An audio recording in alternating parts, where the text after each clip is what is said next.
what's up everybody? This is Katakis, and today I'm going to be doing a video review, a totally amateur review, because I'm not a professional, of the Roland Jupiter 80. This is a big old synth that perhaps was unfortunately named Jupiter by Roland. If they had named it something else, it wouldn't have garnered so much negative attention. I think when Roland called it the Jupiter 80, people were expecting a Jupiter 8 like refresh after a decade or two or three. But it's actually digital oscillator based instead of an analog synthesizer. So that turned a lot of people off of it.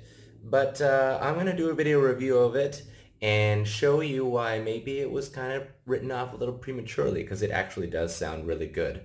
So give me a second and I'll come right back and I'll give you an overview of the outside of the device, and then we'll spend the bigger part of the review with a lot of demoing of the default sounds and stuff like that. Okay, so I'll be right back. Just give me a minute.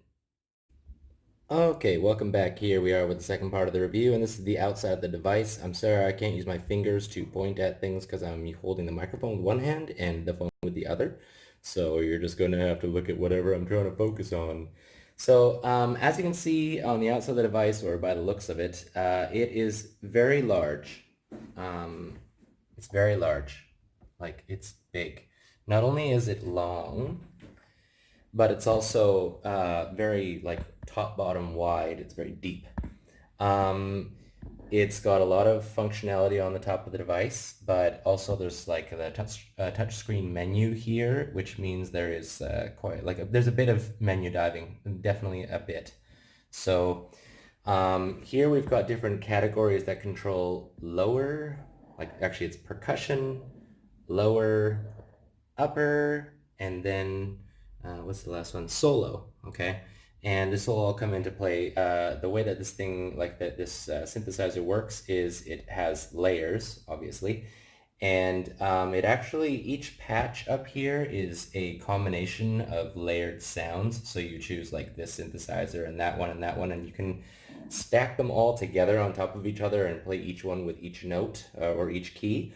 Or you can set them so that where these little markers are, these little arrow markers, this would be playing the stuff on the percussion, and then this group between this marker and this marker will be playing the lower, and then this marker to this marker right here will be playing the solo, or sorry, the upper, and then the last one will be playing the solo. So you can have up to 4 different patches all assigned to different areas of the keyboard. It's kind of nice.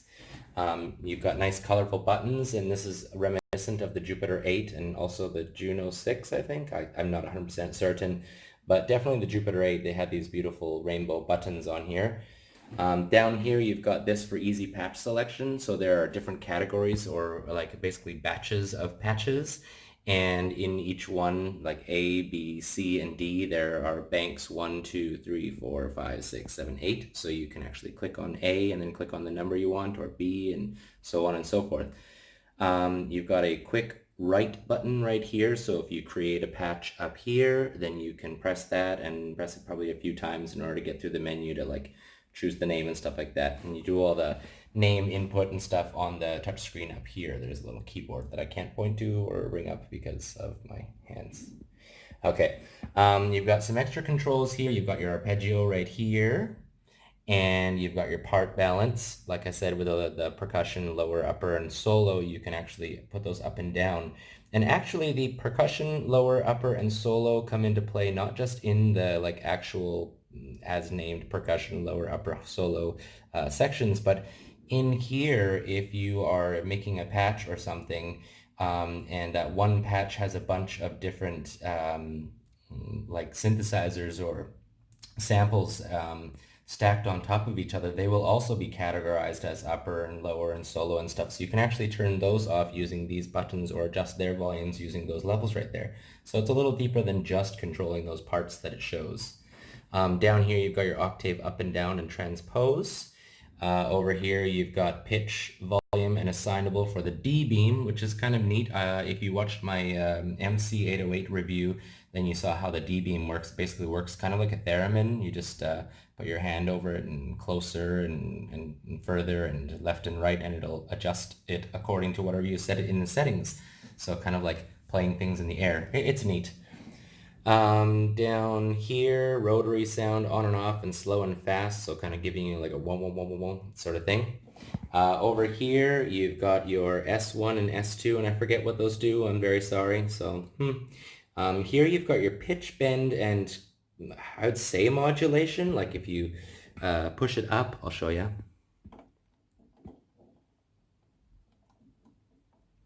That would adjust the modulation. Most things are just set to make it kind of like rotary or vibrato. And then if you push it left or right, it'll pitch bend it. Moving over here, you've got, as you can see, the lower and upper and all that stuff. They have different categories of sounds. So when you click on single right here, it'll highlight just a single patch instead of having a bunch of stacked samples or sounds or whatever. You can actually turn them on and off using these right here. No, actually you can't. You have to click them on over here. Okay, I just turned one on right there, so you actually have two. Okay, so yeah, you've got different categories and you can go into them based on that. And you can also build patches using these things, but then you're still going to have to use the touchscreen because this only says woodwind, so it'll show you a bunch of woodwinds up here. And then you would select the ones that you want and you could fill part 1, 2, 3, 4, or 3 or 4. Over here you've got more categories, and as you can see there's quite a vast array of different categories. Of course all of these things can be found just in here without having to press these buttons down here. And then more categories up here.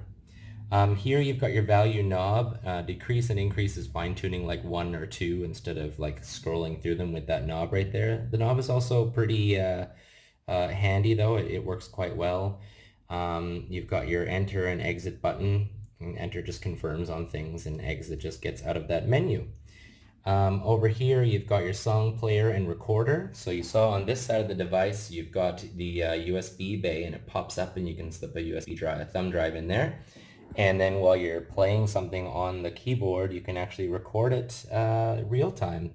And it's a pretty neat feature, and you can play it right back on the device, or you can take it and put it into your computer and put it in there or whatever. And I think it records as WAV, but I can't, like, don't quote me on it. I don't use it very often. The first memory card that I got for it was a really crappy brand and it didn't save very well. And then you've got a like a hardware reverb on and off button, which is kind of cool, although you still need to fine tune all the details for it in the touchscreen display.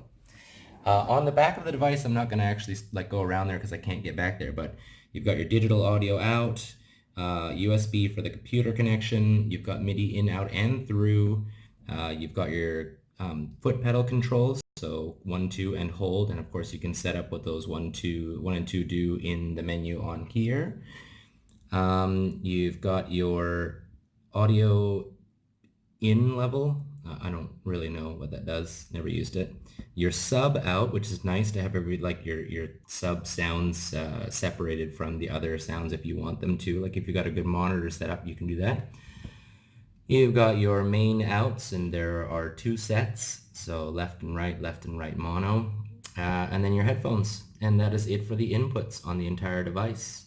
All in all, it's quite a nicely made device. It's very well made. The keys feel wonderful. They're very, very heavy keys. I really wish that I had more fingers. Let me show you. They're very heavy and they feel very solid. The one thing I will say is that they don't have my favorite kind of aftertouch. They have aftertouch, of course, but it's not that extra level of like resistance aftertouch that I like, where like actually you can actually feel it push down a bit further. This one doesn't have that. It just, the harder you push, the more aftertouch that happens. It works totally well and it sounds great, and the aftertouch is totally reliable. It just for like the tactile feeling of it, I personally like the one where you can feel that extra little level of push with the aftertouch. So that is a rundown of the outside of the device. I'm going to show you one more thing on the outside that I really like, and that's to do with this big empty spot here where the name is. I'm going to put a couple things in there and like show you that it's actually kind of nice for a little additional workspace. But I have to put the microphone down for that, so give me 1 second here.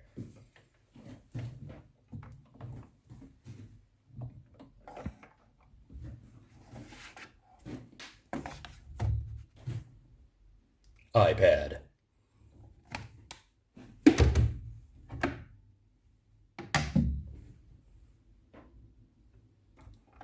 So cool. Yeah, I really like that extra space right there. It's very convenient being able to put a regular sized iPad or my OP1 or, whatever, as long as it's a little bit grippy, otherwise it'll slide down the device. Okay, I'm going to come back in a second. I'm going to try to find a way to get my camera tripod placed so that I can do an outside, or sorry, not an outside thing, so I can get a stable, solid view and then do a demo of the device. Okay, so I will see you guys in a minute. Bye for now.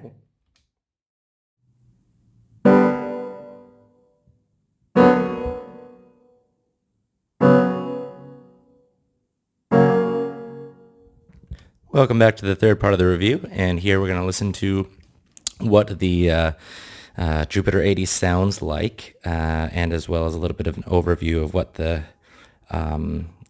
screen does and what kind of options you have with making patches in here. So let's start with just as you just heard, the very classic piano sound.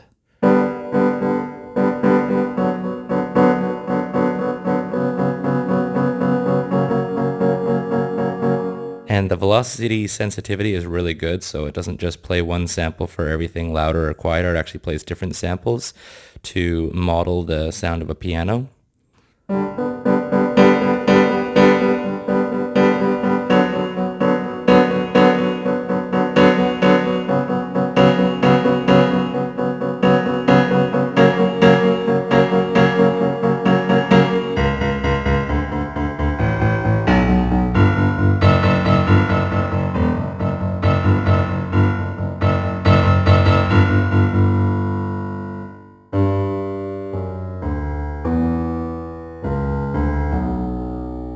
Yeah, very cool. So let's first have a look at how these like layers and stuff work. Here you can see that I've got 1, 2, 3, and 4. If I turn any of these on,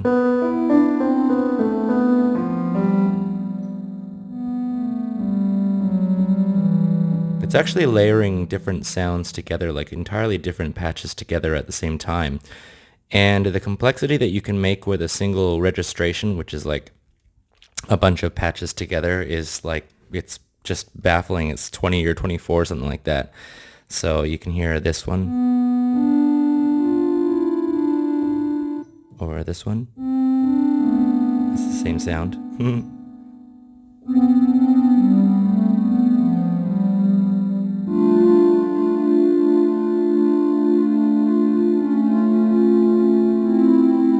Yeah, and then we can add the grand piano on there.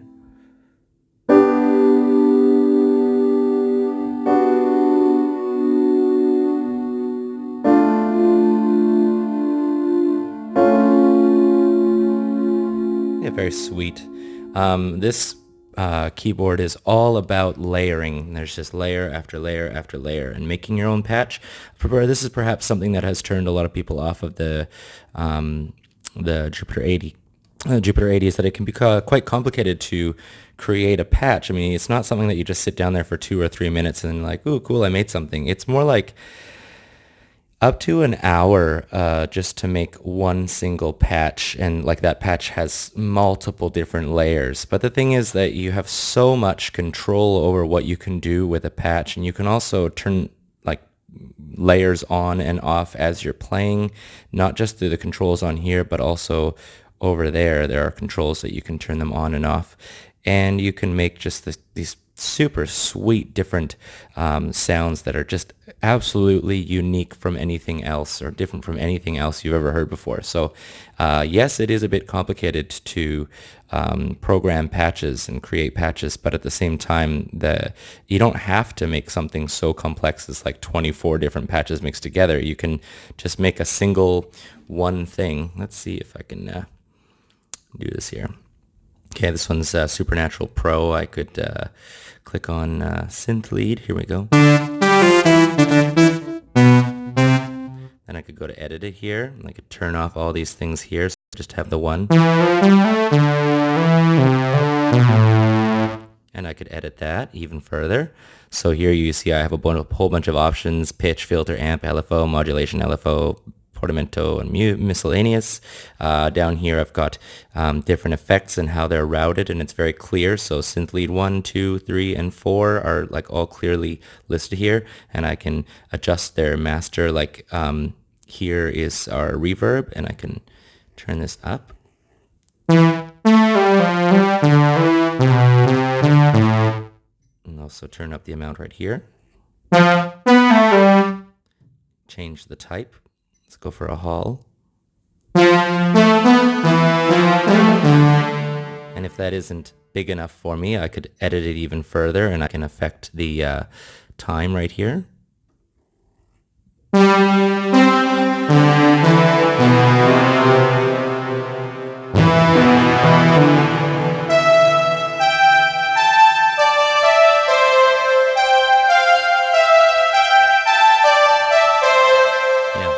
And then there's so many different settings that I can do for each effect and each patch and whatever. To give you a quick overview of what it looks like when you're looking at a single patch on here, let's go to my, like the very first patch on here is called Big Mouth Pad.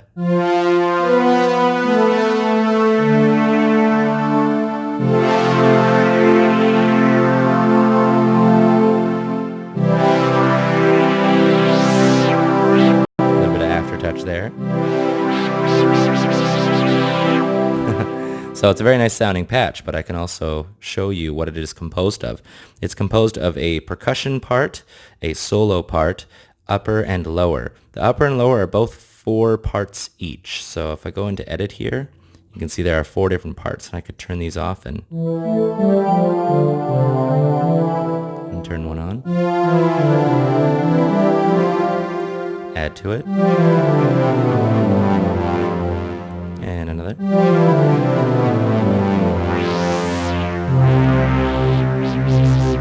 Yeah. So I can, of course, change any of these any way I want. I can even go into this here, and I can go into Synth Edit right here, and I can change the wave shape. It's very hard to press that button. Come on. There we go. Can change the wave shape. I've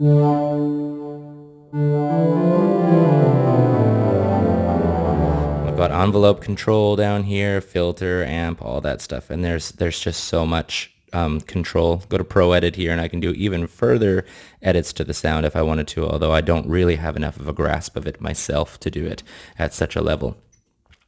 But as you can see, it's something that takes time. You're not going to whip out a patch in just a couple of minutes. It's going to take time.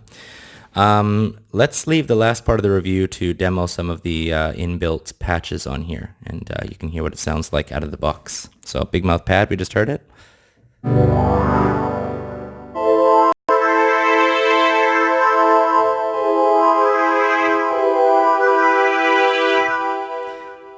Neo Jupiter.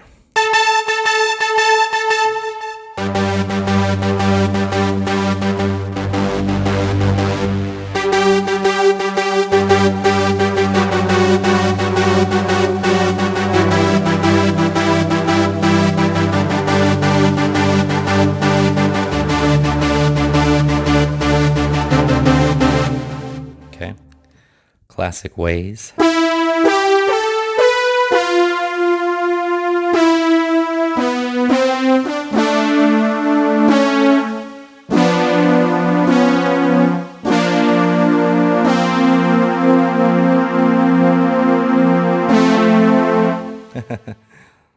Dog collar lead.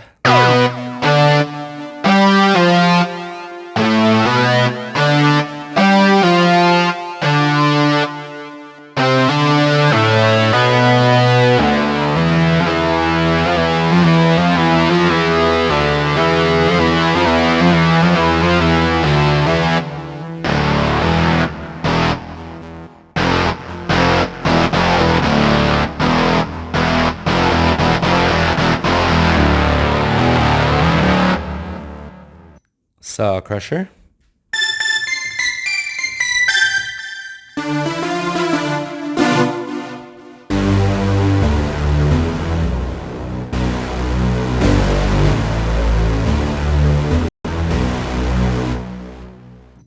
Hammerhead.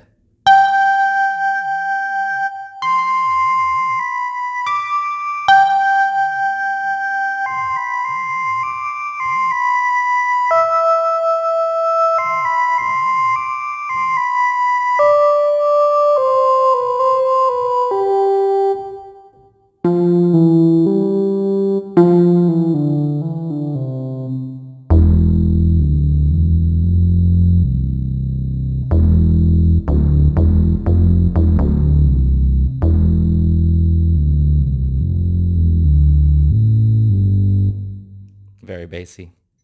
GG saws.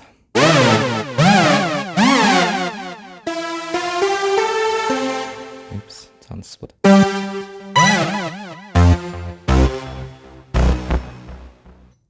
Dream drone.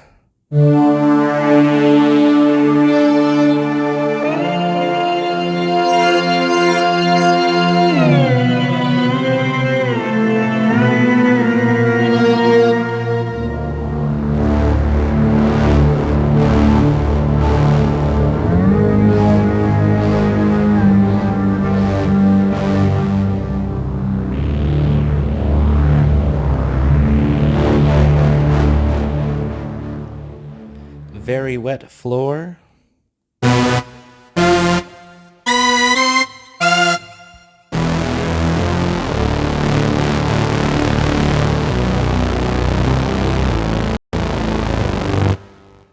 Growly. Club stack.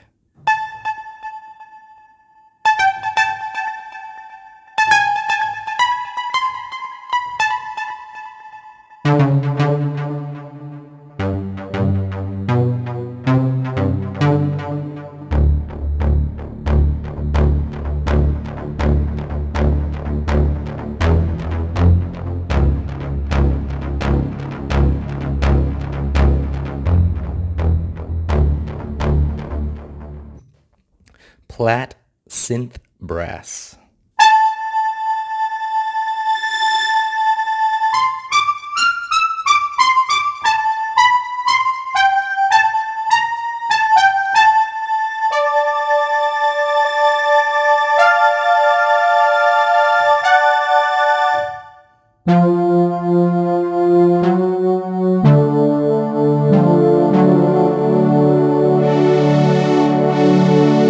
You hear the aftertouch that I do on there.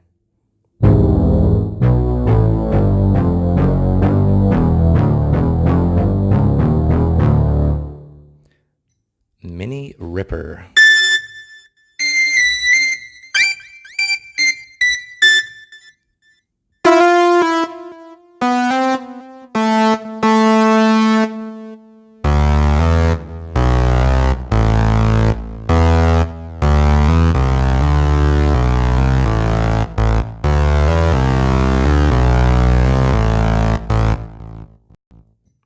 Cosmic pad.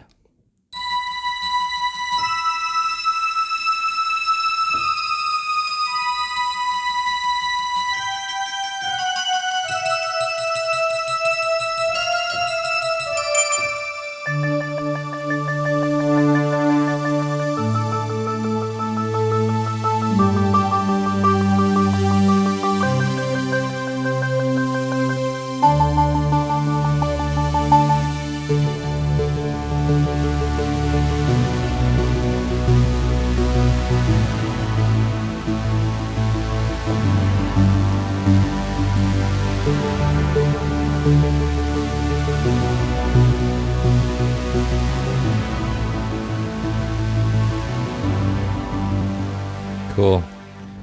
Basstron.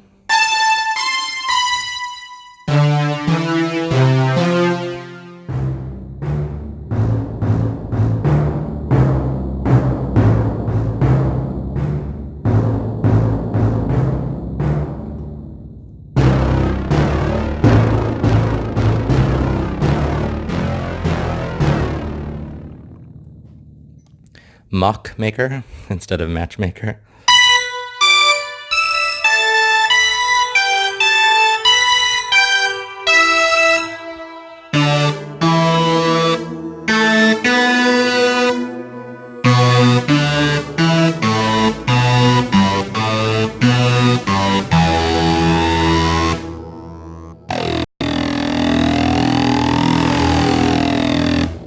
Neat.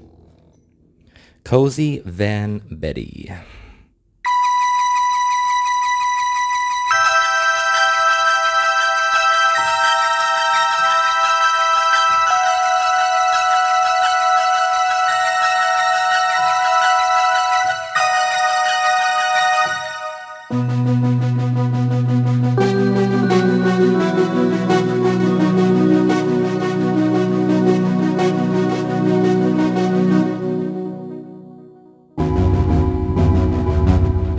A little too low there.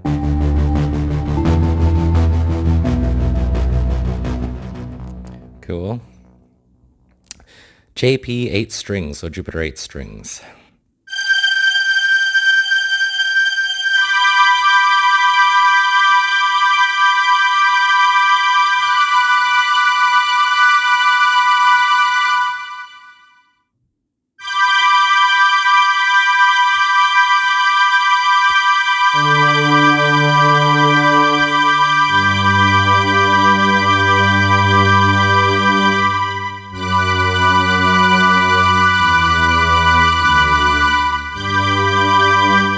Neat.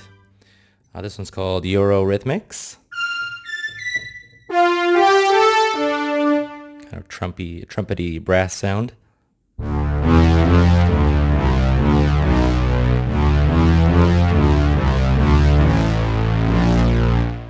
Neat. Jupiter in 1981.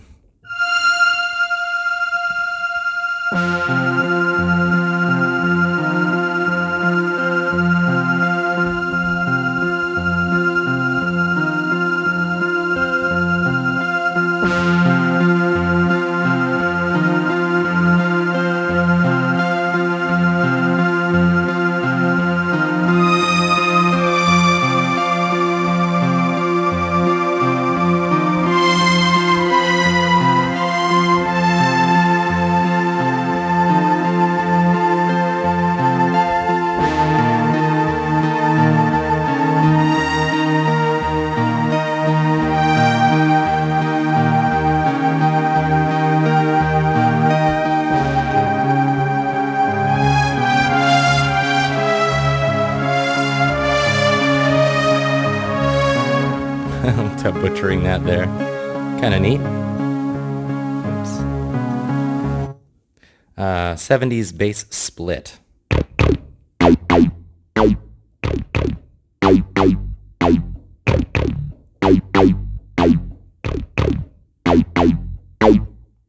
Cool. This one, because it's a split, that means that I could play the lower part and the higher part and play two different patches at the same time. However, I'm holding a microphone in my hand, so I can't do that right now. Thrill Seeker.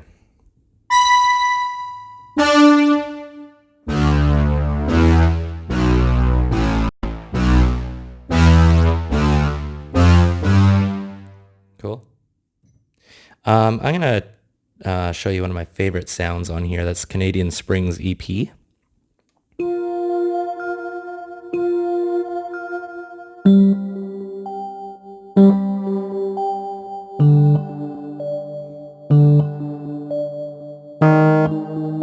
It's kind of cool. It's very velocity sensitive and it has aftertouch. And it's got like a nice chaser sound. So if I hit one note, it'll actually add like a little dinging sound to it. I love it. I think it's very sweet.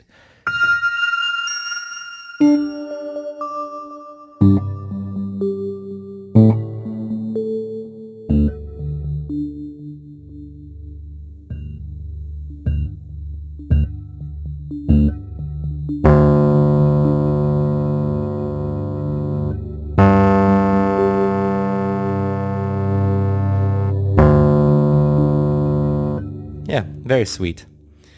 Let's see here. What else do I have that I'd like to show you? I can show you a couple patches that I made, and then I'll end this review. One sec. Almost there. So many patches. Okay.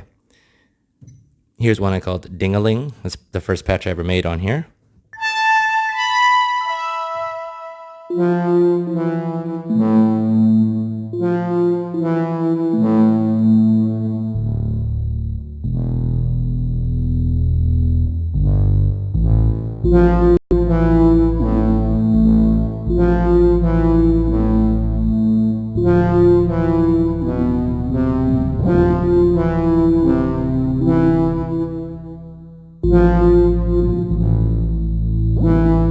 Yeah, kind of a neat one. This one's called Sweetness.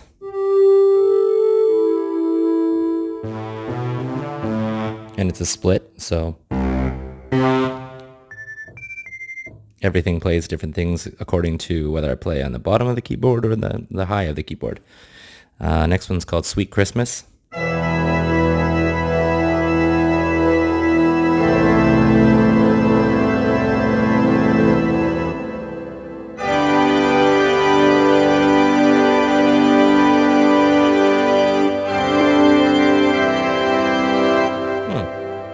This one's called Nice Bells.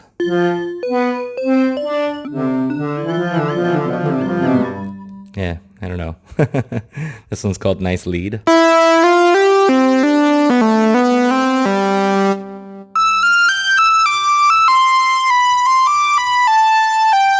Definitely loud.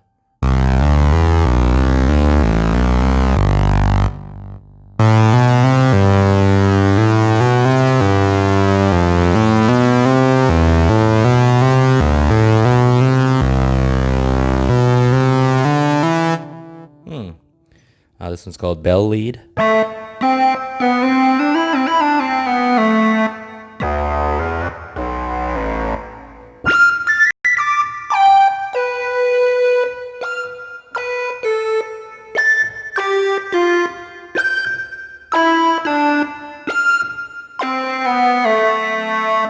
Yeah, and then there's no more on here because I haven't made a lot of patches.